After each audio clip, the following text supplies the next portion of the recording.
जय हिंद बच्चों। So today will solve this question from S C Verma from the chapter circular motion.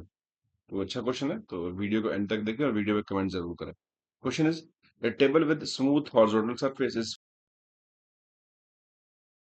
uniform angular speed। तो uniform angular speed से घूम रहा है केबिन पर in circular path of D के साथ, मतलब कभी इस ये सेंटर इसका इसके अबाउट ओमेगा से घूम रहा है पूरा केबिन, ये पूरा cabin. A smooth groove AB of length L is made on the surface of the table। तो ये टेबल, जो टेबल आपको दिख रहा है, इस टेबल सरफेस पे ये आपको ग्रूव है, एक ग्रूव है A B. Now grooves make angle theta a given है with OA of a circle in which the cabin rotates। तो ग्रूव थीटा एंगल पे है ऐसे। A small particle is kept at point A। तो एक particle को रख दिया हमने ये पॉइंट पे, यहाँ पे m मास मान लेते हैं इसका module. Is released to move along AB। इसको ग्रुप में छोड़ दिया गया।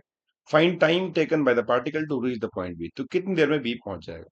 तो एक्चुअली क्या होगा, जैसे भी हम जिस भी चीज को हम घुमाते हैं ओमेगा से, तो अगर टेबल ये रखी हुई है, फर्स्ट टेबल पे एक पार्टिकल है, तो इस पे कुछ बाहर की तरफ फोर्स लगेगी, एम ओमेगा स्क्वायर आर, है ना। और इस जो ग्रूव है उसकी लेंथ बहुत कम है, लेंथ आर से बहुत छोटा है। तो हम मान सकते हैं कि थ्रू आउट ग्रूव, जब जिस पॉइंट की बात करेंगे उस पे बाहर की तरफ एम ओमेगा स्क्वायर आर ही है centrifugal force, because length groove की बहुत छोटी है, तो ये एक्चुअली से बहुत छोटी सी रॉड है, तो हर जगह एम ओमेगा स्क्वायर आर लगेगी सेंट्रीफ्यूगल फोर्स, है ना। और ये बोल रखा है is release to move along the groove. तो ये ग्रूव के अलोंग मूव कर रहा है, तो ऐसे मूव कर रहा है, इस तरफ जा रहा है ना। तो इस तरफ क्यों जाएगा, बिकॉज सेंट्रीफ्यूगल फोर्स का एक कंपोनेंट इस तरफ लगेगा बाहर की तरफ, एम ओमेगा स्क्वायर आर, ये बाहर की तरफ एक्ट करेगा, ठीक, कॉस थीटा, जो इसको उस तरफ ले जाएगा ग्रुप के अलोंग, और ग्रुप के अलोंग मूव कर रहा है, गिवन है हमको। तो अब जो ग्रुप की टोटल लेंथ है जो कवर करनी है इसको ए बी, वो लेंथ हमको एल गिवन है, तो ये एल है। तो जो इसके पास फोर्स लग रही है ग्रुप के along, that is equal to m omega square r into cos theta, that must be equal to m into ए।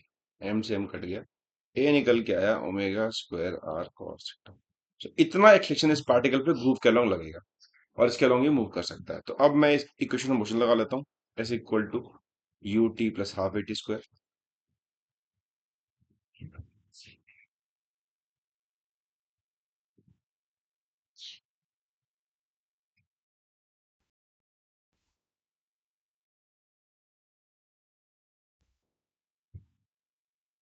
तो u इज जीरो, एस जो ट्रेवल करना डिस्टेंस वो एल ट्रेवल करना है, हाफ ए की वैल्यू है omega square are cos theta into T square.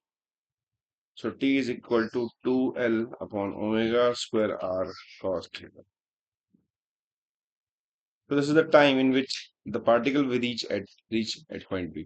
तो इसमें एक इम्पॉर्टेंट पॉइंट ये था कि लेंथ बहुत छोटी थी, तो सेंट्रीफ्यूगल फोर्स जो थी वो कांस्टेंट थी, बिकॉज आर हमने सेम ही मान लिया पूरे ग्रुप।